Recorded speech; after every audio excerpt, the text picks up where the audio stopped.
हो रही है वो किस वजह से आपने की है जी, क्या मांगे लेकर यहाँ पर आई आप?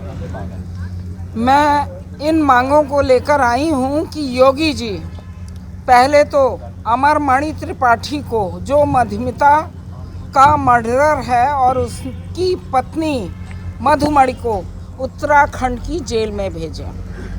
अगर वो सपोर्ट करते हैं इस मैटर में निधि शुक्ला को, तो बीजेपी की पूरी जीत हो सकती है। और अगर वो निधि शुक्ला को सपोर्ट नहीं करते हैं, जो मधुमिता की बहन है, तो इस केस को सड़क का तांगे वाला, रिक्शे वाला सब जानते हैं। दूसरी बात यह है कि अमरमणि त्रिपाठी ने सारा सिंह मर्डर केस को मैनेज कर लिया है। विश्वस्त सूत्रों से पता चला है, ये खबर झूठी नहीं है। इस केस में सीबीआई जांच जो उसमें क्या लगता है, कुछ चीज सही चल रही है? सीबीआई जांच से मैं पूरी तरह संतुष्ट नहीं हूँ। जब मेरी बेटी Niti Mishra as a witness Ghaziabad CBI court में गवाही देने गई थी, तो अमरमणि त्रिपाठी ने मुझे धमकियां दिलवाई थीं कि उसकी गवाही डिस्टर्ब हो जाए।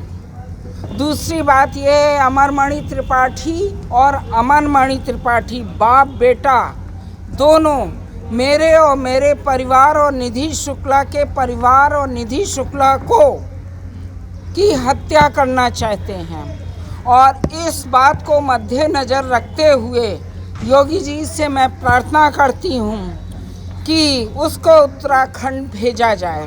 दूसरी बात यह है कि शिवपाल यादव अमनमणि त्रिपाठी को अपनी पार्टी में न लें। जो 2-4-6 हज़ार लोग उत्तर प्रदेश में शिवपाल यादव को मुलायम सिंह जी के भाई के नाम पर जानते हैं, उनकी पार्टी का अस्तित्व बिल्कुल ख़त्म हो जाएगा।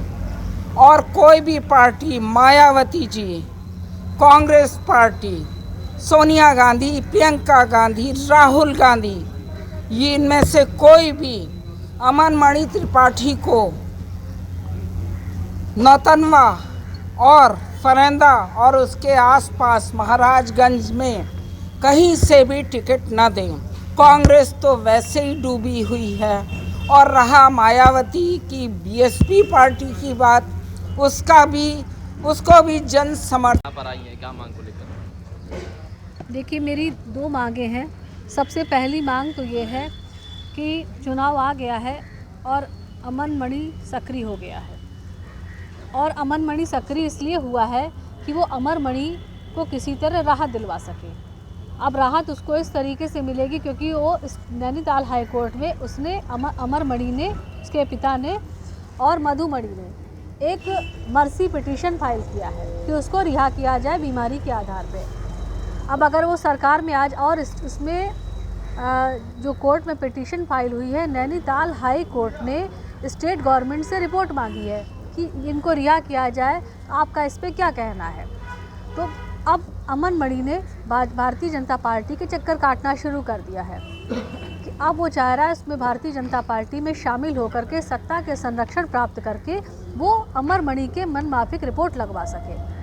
तो इसलिए हमने आप लोगों को बुलाया है कि अगर अमनमणि त्रिपाठी को भारतीय जनता पार्टी में शामिल किया गया, हम स्वतंत्र देव सिंह जी से भी मिले, लक्ष्मीकांत वाजपेयी जी से भी मिले, और हमने उन तक अपनी बात ये पहुंचा दिया है कि अगर अमनमणि त्रिपाठी को भारतीय जनता पार्टी में शामिल किया गया तो निधि शुक्ला और सीमा सिंह जी चुप नहीं बैठेंगी। क्योंकि हमारे 17 साल लग चुके हैं मधुमिता केस में, और सीमा सिंह जी भी 5 साल से घूम रही हैं, न्याय की तलाश में घूम रही हैं। हम लोग अनशन पे बैठेंगे, ज़रूरत पड़ी तो पूरे प्रदेश में न्याय रथ निकालेंगे। और भारतीय जनता पार्टी पर हमें विश्वास है कि वैसे तो वो शामिल नहीं करेंगे। हाँ, छुपा छुपा के संरक्षण दे रहे हैं, इस बात से भी इनकार नहीं किया जा सकता, क्योंकि अमनमणि त्रिपाठी बाकायदा न्यूज़ चैनल पर बोलता है, कहता है, मिलने जाता है। तो चलिए, छुपा के आप संरक्षण दे रहे हैं, लेकिन आप खुलेआम भारतीय जनता पार्टी में शामिल अगर करेंगे अमनमणि त्रिपाठी को, हम चुप नहीं बैठेंगे। इसलिए हमने आपको बुलाया।